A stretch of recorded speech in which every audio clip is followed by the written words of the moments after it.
Hi, my name is David Younglove. I'm a 6th-degree black belt with the USA Karate and Platinum Yoga martial arts programs in Burnsville and Rosemont, Minnesota, and welcome to the Greatmats training videos. Hi everyone, hey, today in this series we're going to talk about some basic stances, and we're going to go through a back stance, we're going to talk about a front stance, okay? We're going to talk about a horseback riding stance, okay? And then we're going to talk about a cat stance here that we go through. Okay, so let's start out with the basics of that. We'll start with the back stance. We're going to think about our feet, okay? So our feet we want to think about in this one to make a 90-degree angle.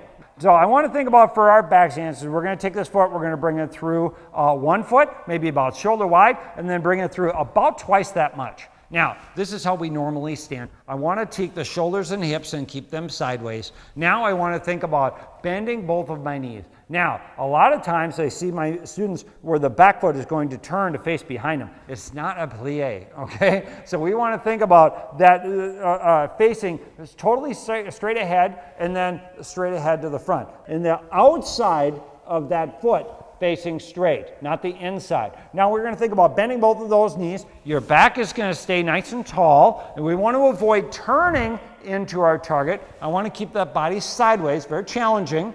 Okay, and we're going to just get that down nice and deep. Now, it will get longer and deeper in competition or sport or some traditional styles. Might be a little shorter. It's still the same thing. The feet are at a pretty much a 90-degree angle to get to that most solid footing. Okay, let's talk about that horseback stance. Now, the horseback stance is basically the same thing, but now I want both feet facing the same direction, knees facing the same direction. Okay, and I want to think of my shoulders coming back. Remember, we stand with our head, our shoulders, our hips, and our heels at the center of our foot, all in one plane, right? I want to think about this whole body just lowering down. So I didn't change it, but your body naturally wants to poke your seat out. I want to roll it underneath. I want to keep the shoulders square, and we're going to bend those knees, push them to the outsides. Okay? And this gets very challenging. You can't stay here a real long time. Maybe this is great for some punches. So palm up here, and maybe we'll just do some basic punches, right to the center of the target here. Now let's talk about a front stance. Okay?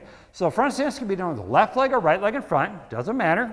Okay? So now we want to think about it starting with your feet about shoulder wide apart. Okay? We'll step forward 1 foot, and then we'll step forward 2 feet. Again, not the inside of the feet facing straight ahead, outside of the feet. It's a subtle difference, isn't it? That's the difference between a form or a kata that looks good and one that looks great, that attention to detail. Okay? Now, I want to do the same thing in the back. Some styles will have their students turn their foot. That's fine. Very, very advanced competition, and many times we'll have that straight ahead. Takes more skill, more flexibility. The back leg, we're going to make it nice and straight.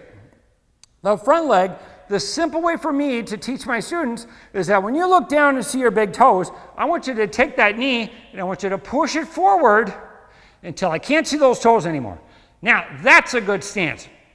If I turn it sideways to here, if I push that knee forward, I want to push that knee so if I had a wall in front of me, my knee is directly over the top of my toe. So if I had a wall, my toe and my knee would both touch the wall. And that's how I train my students to practice. Again, back toe straight ahead, front knee bent, back leg straight, body erect. Okay? Push that knee out so you can't see your toes. You're doing it right. It's that simple. We're going to do a cat stance. Now, a cat stance is basically our back stance, only we're going to take this leg out. And you could think for a practical application, like someone came to sweep your foot. Now, right here, they could sweep my foot. So I'm going to take this leg and I'm going to scoot it back and up on the ball of the foot. This leg didn't change too much, did it? So I got my back stance, and maybe I block their punch, who knows? And then maybe they go to sweep my foot, and I pull that foot out of the way. I pull up here, and maybe I could chop to the side, whatever works for you, okay? Thanks very much. Don't forget to check out the rest of our Greatmats training videos. Go out and be great.